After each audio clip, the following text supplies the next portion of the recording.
Manhattan Beach, California, just south of Los Angeles. The surf is good, the sun's bright. This affluent piece of paradise is home to many of LA's stars, athletes, and celebrities.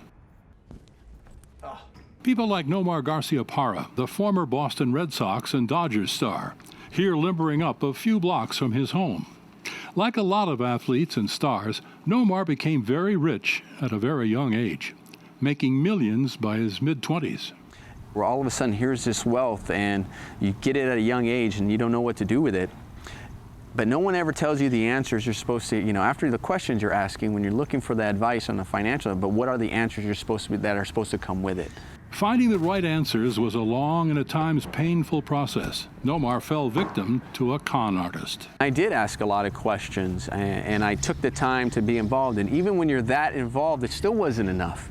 You can still get taken. Some of these schemes, that you hear on the news, the Ponzi schemes, some of these scams, they're very sophisticated and elaborate. It's not just, common sense all you want. They're very sophisticated and elaborate, and some of the people who are victims of them are not just individuals who were, quote, greedy, who were, unintelligent. So you have sometimes some of these people who fall victims of them are very successful, well-educated business individuals in their field. Experts say the newly rich are particularly vulnerable to the con artist. Especially young athletes who might or might not have grown up with very much money, but all of a sudden are coming into lucrative contracts and endorsement opportunities.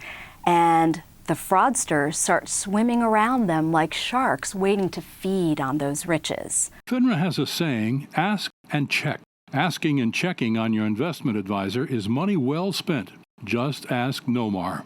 Get a total third-party individual, come in with no agenda, not somebody that can come in and look at what you have. Look at the way you're invested. Really do a deep dive of your accounts and look at that. Maybe, it costs money, but it's going to be the best money you ever spent. If you can look for that accounting firm or CPA that has nothing to do with investments, but can break down exactly how you're invested, that can explain to you exactly what your risk tolerance in this type of investment is. You either find out that the individual you currently have is doing everything right, there are no red flags, and that's going to make you feel pretty good, but it's also going to let that individual know you're watching. When you're young, it's really easy to think that your family has all the answers. For most of your life, they have. But your friends and family aren't necessarily experts in finance, and they're not necessarily experts in what's right for you financially. Every investor needs to find that out for themselves. They need to think about what their goals are, what their risk is, and even if you do check out an investment seller, it's very important that you also check out the product or products that they're recommending. Be sure to ask questions and use FINRA BrokerCheck to make sure that the professional is licensed. You can learn more about how to check the registration of professionals and products at saveandinvest.org. Investing takes discipline and preparation. Take the time to ask and check. After all, it's your money.